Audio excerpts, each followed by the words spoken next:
여러분에게 인생의 가장 소중한 가치는 무엇입니까? 그리고 우리가 만약 죽음을 코앞에 두고 있다면 그 소중한 것 중에 지워서 결국에는 마지막에 남겨지는 것은 무엇입니까? 여러분, 그것이 우리가 정말 가장 소중히 여겨야 될 것입니다. 야고보서 4장 14절은요. 내일 일을 너희가 알지 못하는도다. 너희 생명이 무엇이냐? 너희는 잠깐 보이다가 없어지는 안개니라. 여러분, 우리의 삶은 영원하지 않습니다. 안개와 같이 보였다가 사라져버리는 것이 우리의 인생입니다. 성경은 그것과 함께 그 영원하지 않음을 인하여서 우리가 무엇을 소중히 여기고 무엇을 우선순위로 두고 무엇을 위해 살아야 하는지를 묻고 있는 것입니다. 여러분, 하지만 오늘날 대한민국 사회에 안타까운 흐름이 있다는 것을 우리는 좀 함께 공유할 필요가 있습니다. 2021년에요. 미국의 여론조사 기관인 퓨리 서치 센터라는 곳에서 한국을 비롯한 17개국의 특별히 선진국이라고 여겨지는 나라들을 대상으로 이런 질문을 던졌습니다. 자신의 삶을 의미 있게 만드는 가치는 무엇입니까? 라고 물었습니다. 여러분, 어떤 결과가 나왔을까요? 17개국을 종합했더니요. 첫 번째 1위가요. 가족이었습니다. 2위가 직업이었고요. 3위가 건강이었습니다. 우리가 살고 있는 프랑스도 비슷합니다. 1위가 가족이었고요. 2위가 직업이었고요. 3위가 건강이었습니다. 그렇다면 이 17개 중에서 유일하게 하나의 나라만이 1위가 가족이 아니었습니다. 어딘지 아십니까? 대한민국입니다. 1위가요, 물질적 풍요였고요. 2위가 건강이었고 3위가 가족이었습니다. 여러분, 이것은요, 굉장히 지금 우리 사회가, 우리가 지금 이곳에 있지만 많은 분들이 떠나온 대한민국이라고 하는 나라의 현실이 지금 그 가치가 무엇인지를 다시 한번 깊이 있게 생각해 보게 합니다. 여러분에게 가장 소중한 가치는 무엇입니까? 그것이 혹시 물질이나 어쩌면 영원하지 않은 금방 사라져버리는 가장 허무한 것을 위해서 우리가 집착하며 살아가는 것은 아닙니까? 여러분, 성경은요, 가정의 중요성을 반복적으로 말씀합니다. 하나님께서 가장 먼저 최초로 창조하신 공동체가 가정입니다. 하나님이 그 가정을 통해서 좋다라고 말씀하셨고 영광을 받으셨고요. 그 가정이 이 땅에 천국을 맛보게 될 하나님의 통로라고 우리에게 약속하셨습니다. 디모데전서 5장 8절에 이렇게 말씀합니다. 누구든지 자기 친족, 특히 자기 가족을 돌보지 아니하면 믿음을 배반한 자요 불신자보다 더 악한 자니라. 가족이 중요합니다. 하나님은 우리에게 가족을 사랑하고 가족을 섬기고 가족을 하나님 앞에서 신실하게 그렇게 감당하는 것, 그것이 하나님께 영광이 되는, 하나님이 정말로 기뻐하시는 가치라는 것을 우리에게 말씀해 주십니다. 여러분, 우리는 어버이 주일을 맞이해서 우리에게 가족은 어떠한 의미인지를 다시 한번 돌아보기 원합니다. 우리의 가치가 설문조사에 나와 있는 안타까운 결말처럼 어쩌면 가치 없는 것, 중요하지 않은 것에 우리가 더 가치를 두고 하나님 앞에서 더 우리가 소중하게 사랑해야 할 가족을 어느 순간 등한히 여기고 있는 것은 아닌지 돌아볼 수 있기를 바랍니다. 또한 오늘 저는 여러분과 함께 우리가 기억해야 할 또 하나의 가족에 대한 말씀을 함께 나누기 원하는데요. 오늘 우리가 읽은 이 마지막 로마서 16장의 본문에 의하면 여기서는요, 바울이 로마 성도들에게 문안 인사하는 내용들이 주를 이루고 있습니다. 1절에서 16절까지 누구에게 문안하라, 누구에게 문안하라. 문안한다라는 것은 그렇게 그들을 향한 진심을 담은 감사의 표현과 사랑의 인사를 나누고 있는 그런 내용들입니다. 그러면서요, 오늘 이 말씀에서 26명의 성도들을 문안 인사하는 내용으로 이어지고 있는데 오늘 말씀에서는요, 이렇게 말씀하고 있습니다. 주 안에서 택하심을 입은 루포와 그의 어머니에게 문안하라. 여러분, 이 짧은 정말 얼마 되지 않는 이 본문의 말씀이지만 여기서 이 루포라고 하는 인물만요, 우리가 상당히 많은 것들을 생각해 볼 수 있는 중요한 인물입니다. 여러분, 루포가 혹시 누군지 아십니까? 루포? 좀 우리에게 익숙하지 않은 인물이죠. 여러분, 루포는요, 마가복음 15장 21절에 나옵니다. 이런 말씀이 등장합니다. 마침 알렉산더와 루포의 아버지인 구레네 사람 시몬이 시골로부터 와서. 자, 루포가 누구의 아들이라고 나오죠? 바로 구레네 사람 시몬의 아들이라고 등장하고 있습니다. 루포는요, 구레네 시몬의 아들입니다. 자, 구레네 시몬이 누구입니까? 구레네 시몬은 예수님께서 십자가를 짊어지고 가실 때 너무 무거워서 쓰러지시자 로마 군병이 억지로 그 구레네 시몬을 시켜서 길가에 있는 그 사람에게 명하여서 그 십자가를 억지로 대신 지게 했던 사람이 바로 구레네 시몬입니다. 여러분, 그 사람이요, 정말 원치 않았고 관심도 없었고 예수가 누구인지도 별로 몰랐지만 그냥 로마 군병의 그 강요에 의해서 억지로 십자가를 짊어졌을 뿐입니다. 그리고 나중에는 그 십자가를 또 다시 건네주었습니다. 그런데 여러분, 이 구레네 시몬이요, 그 억지로 지고 간 십자가로 인해서 그의 삶에 놀라운 변화가 시작됩니다. 자신이 대신 진 십자가가 바로 나를 위한 예수 그리스도의 사랑임을 깨닫게 됩니다. 그리고 그는 사도행전 13장 1절에서 다시 등장합니다. 안디옥 교회에 선지자들과 교사들이 있으니 곧 바나바와 니게르라 하는 시몬과. 여러분, 안디옥 교회라는 교회가 나중에 세워지는데요, 성경에서 가장 모델이 되는 교회입니다. 그 모델이 되는 교회에 5명의 목회자가 있었는데 그 중에 한 명이 니게르라 하는 시몬입니다. 학자들의 연구에 의하면 이 니게르라고 하는 곳은요, 아프리카를 의미하고요, 그리고 구레네 시몬 할 때 구레네는 오늘날 북아프리카에 있는 리비아라고 하는 나라의 지역입니다. 그래서 구레네 시몬은 바로 사도행전 13장에 등장하는 안디옥 교회의 지도자 니게르 시몬이라는 것입니다. 여러분, 구레네 시몬은 그 십자가를 통해서 신실한 믿음의 사람이 되었습니다. 그리고 그는 안디옥 교회에서 신실한 지도자로 사명을 감당합니다. 그리고 그 5명의 목회자 중에 한 사람이 구레네 시몬이었고요, 또 한 사람이 사도 바울이었습니다.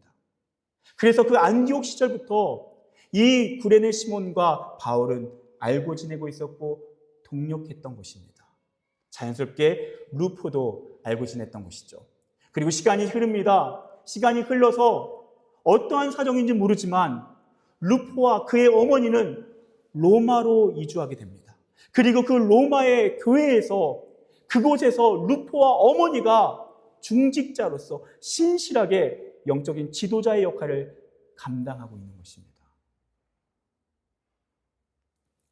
그리고 바울은 그때부터 알고 지냈던 루포와 그의 어머니에게 인사를 나누고 있는 것이죠. 그리고 중요한 것은 그는 이어서 이렇게 이야기하고 있습니다. 그의 어머니는 곧 내 어머니니라. 이 루포의 어머니, 바로 구레네 시몬의 아내는요, 바울에게 어머니다라고 이야기합니다. 여러분, 왜 어머니일까요? 아마도 이 바울과 루포의 나이대가 비슷했던 것 같습니다. 그리고요, 이 바울이 혼자 사는 남자다 보니까 얼마나 이렇게 살림도 제대로 못하고 밥도 제대로 못 챙겨 먹고 그렇지 않았겠습니까? 그래서 아들 챙기는 마음으로 이 루포의 어머니가 바울을 참 따뜻하게 섬겨줬던 것 같습니다.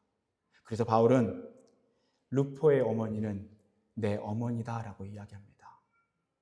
이것이 루포의 어머니 구레네 시몬의 아내의 진심 어린 섬김으로 말미암은 사랑의 열매라는 것입니다.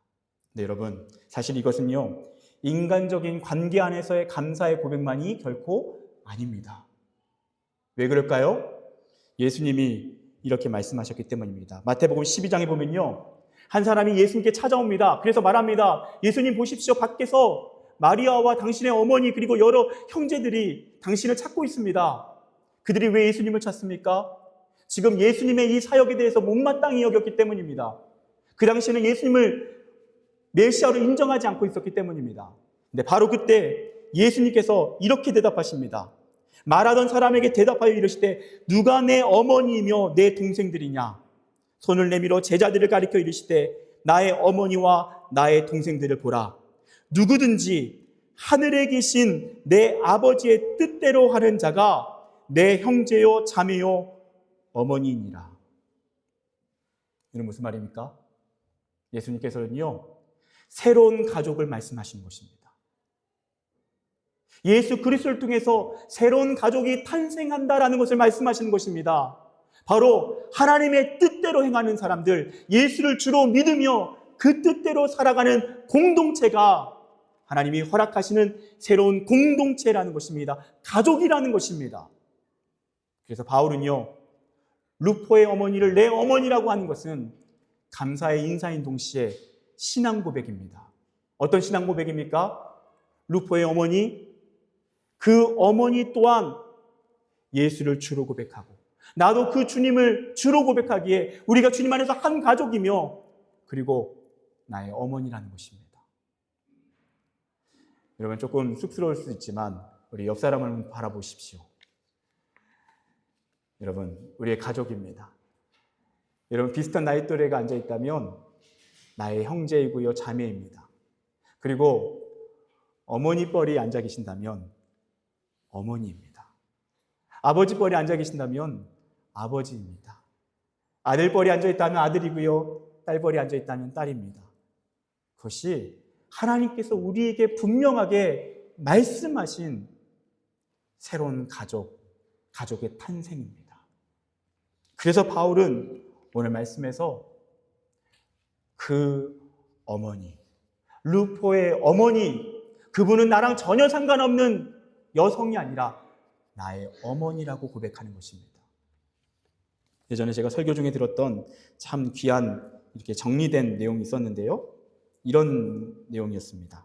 하나님의 창조 사역, 그 절정이 가정의 탄생이라면 하나님의 구원 사역, 그 절정은 교회의 탄생이다. 육이 태어나서 처음 속하는 공동체가 가정이라면 영이 태어나서 처음 속하는 공동체가 교회이다. 그래서 여러분, 교회는요, 하나님을 아버지로 고백하는 하늘 가족입니다.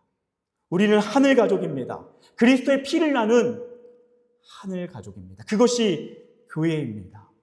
교회는 위대한 새로운 가족의 탄생인 것입니다. 그래서 여러분, 로마서 16장을요, 우리가 오늘 한 절만 읽었지만 1절에서 16절까지 보면 무려 26명의 사람들이 등장합니다. 근데 놀랍게도요, 이 이름들이요, 참 이름들을 보면 그 사람이 어떠한 신분인지도 알 수 있고요, 남자인지 여자인지도 알 수 있는데, 먼저 그 중에 9명이 여자입니다. 그 당시 여자는요, 인구수를 책정할 때 포함시키지 않을 정도로 너무나도 안타깝지만 하대받던 시대였습니다. 그런데 바울은요, 26명 중에서 9명을 교회의 지도자로서 인정하면서 그들에게 문안 인사를 합니다. 그리고 그 이름 중에는요, 로마인이 있습니다. 헬라인이 있습니다. 유대인이 있습니다. 다양한 인종들이 존재합니다. 또한 출신도 다양합니다. 그 이름 중에 어떤 이름은요, 황제의 가족에 속해 있는 이름이 등장합니다. 귀족입니다. 재력가가 등장하고요, 평민이 등장하고요, 그리고 한 5명 정도의 이름은 그 당시 노예들이 사용하던 이름입니다. 근데 그들이 교회의 지도자로 언급되고 있습니다. 여러분, 이것이 하나님께서 우리에게 약속하신 교회의 모습입니다. 갈라디아서 3장 28절 너희는 유대인이나 헬라인이나 종이나 자유인이나 남자나 여자나 다 그리스도 예수 안에서 하나이니라. 여러분, 교회는 하나입니다. 세상에서는 계급이 있을 수 있고 나름대로의 스펙에 의한 차별이 있을 수 있지만 교회는 그렇지 않습니다. 교회는 모두가 하나님 아버지 품 안에 있는 소중한 자녀들입니다. 누구 한 사람도 빠짐없이 어떠한 사람도 소외될 수 없는 존귀한 인생들입니다. 그것이 하나님이 우리에게 말씀하시는 가족의 모습입니다. 여러분, 그런데 문제는 무엇입니까? 여러분, 가족이라고 다 똑같은 가족이 아니지요.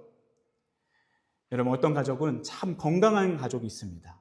또 어떤 가족은 좀 건강하지 못한 가족이 있는 것이 사실입니다. 화목한 가족이 있고요, 화목하지 못한 가족도 있습니다. 또한 순기능의 가족이 있고요, 역기능적인 가족도 있습니다. 여러분, 일본 영화의 거장 고레에다 히로카즈 감독이라는 분이 계십니다. 제가 참 좋아하는 감독인데요. 이분은 영화의 주제를 계속해서 반복적으로 가족이라고 하는 주제로 반복적으로 영화를 찍고 상영합니다. 나중에 좀 기회가 되시면 이 감독의 영화를 좀 이렇게 차례대로 찾아보시면 참 좋을 것 같습니다. 그래서 이 감독은요, 누구보다 이 가족이라고 하는 공동체에 대한 고민을 하는 참 훌륭한 감독입니다. 그는 어쩌면 굉장히 이 사회를 바라보는 냉철한 시선을 가지고 따뜻한 시선으로 또한 그 사회를 보듬어가고 있는데요. 그 사회의 가장 기초가 가족이기 때문에 그 가족을 다루며 이 사회를 바라보고 있다라고 저는 느껴집니다. 이분이 이 가족에 대해서 이런 얘기를 했습니다. 가족은 혈연만으로 형성되는 것이 아니라 함께 살아가며 쌓아가는 것입니다.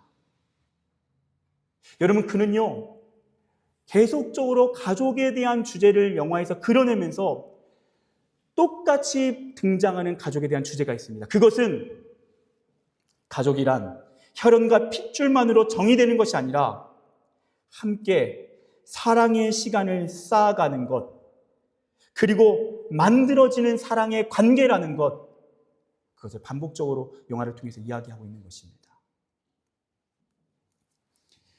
여러분, 한 청년이요, 누구보다 열심히 이렇게 자신이 사회에서 도전하고 있는 모습을 이렇게 SNS에서 촬영해서 영상을 올리는 것을 제가 본 적이 있습니다. 그래서 많은 사람들이 그 영상에 댓글을 남겨서 격려하고 응원하는 그런 댓글들이 가득하더라고요. 근데 이 청년이 어느 날 자신의 솔직한 삶을 고백하는 영상을 올렸습니다.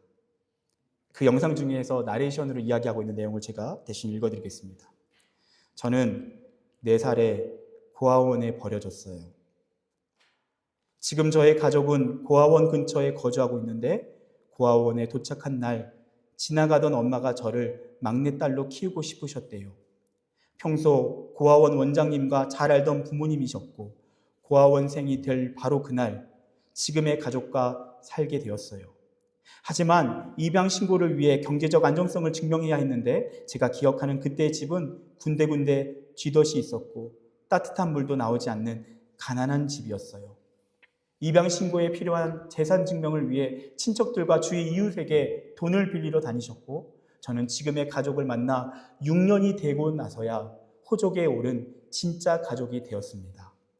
엄마는 여전히 타양살이하는 제가 탄 버스가 보이지 않을 때까지 우두커니 서 계시는데 이런 사랑을 어떻게 감당할 수 있을까요? 제가 성공과 꿈에 목말라 있는 이유 중 하나는 저라는 한 생명을 기꺼이 가족으로 받아준 가족을 위해서예요. 비록 멀리 돌아왔지만 제가 받은 사랑을 더 크게 보답하기 위해 이제 더 이상 미루지 않을 거예요.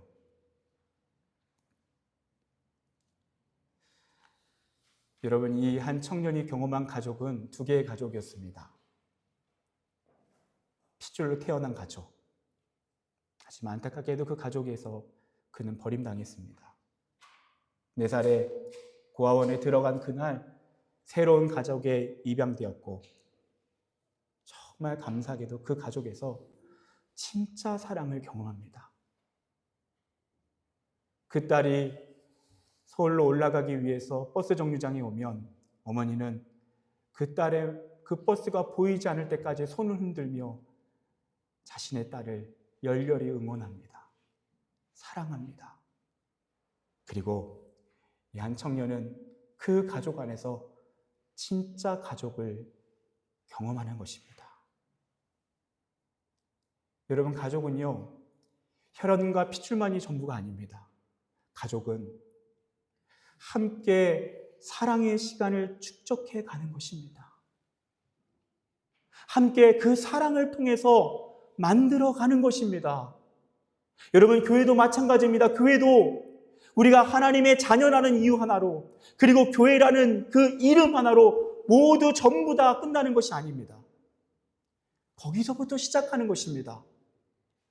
우리가 예수 그리스도의 피를 나눈 형제 자매일 뿐만 아니라 우리가 서로를 향한 사랑으로 나아갈 때, 서로를 기꺼이 하나님 안에서 축복하며 나아갈 때, 그때 진짜 가족을 누리는 것입니다. 하나님이 꿈꾸셨던 하늘 가족이 되는 것입니다. 그래서 고린도전서 13장 1절 2절에 이렇게 말씀합니다. 내가 사람의 방언과 천사의 말을 할지라도 사랑이 없으면 소리나는 구리와 울리는 꽹과리가 되고, 내가 예언하는 능력이 있어 모든 비밀과 모든 지식을 알고 또 산을 옮길 만한 모든 믿음이 있을지라도 사랑이 없으면 내가 아무것도 아니요. 여러분, 사랑이 없으면 아무것도 아닙니다. 여러분, 이 말씀 고린도전서, 고린도 교회가 그러했습니다. 이 교회는 대단한 교회였습니다. 많은 사람이 방언을 했습니다. 천사의 말을 했습니다. 그리고 예언하는 능력이 있는 사람들이 많았습니다. 그리고 비밀과 모든 지식을 알고 있었고요. 산을 옮길 만한 믿음이 있었습니다. 많은 사람들이 그러했습니다. 그런데 바울이 뭐라고 말합니까? 사랑이 없으면 아무것도 아니라는 것입니다. 여러분, 우리가 잘 알고 있지 않습니까? 가족의 사랑이 없으면 아무것도 아닙니다. 하늘 가족, 교회도 마찬가지입니다. 사랑이 없으면 아무것도 아닙니다.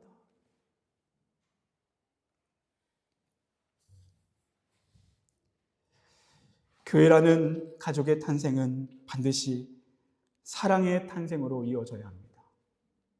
루포의 어머니가 바울을 그렇게 자신의 영적 아들로 삼고 사랑으로 품고 품었던 것처럼, 바울이 그 영적 어머니의 사랑, 루포의 어머니의 사랑을 받으며 감사하며 보답하며 그 어머니를 극진히 모셨던 것처럼, 우리가 하늘 가족이라는 이 공동체 안에서 그렇게 사랑하는 것입니다. 구체적으로 사랑이 가는 것입니다.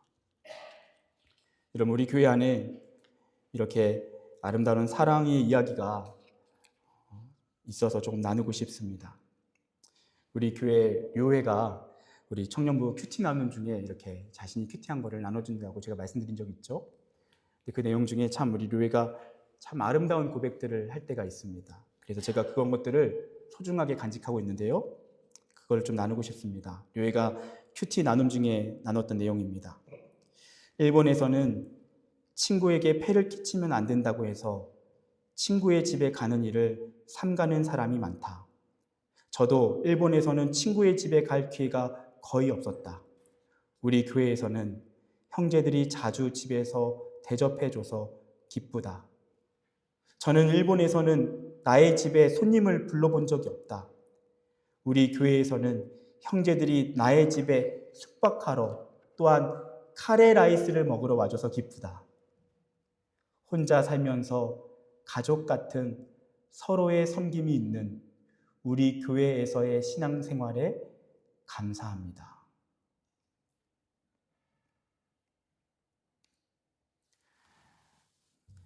사랑하는 파리 연합 가족 여러분,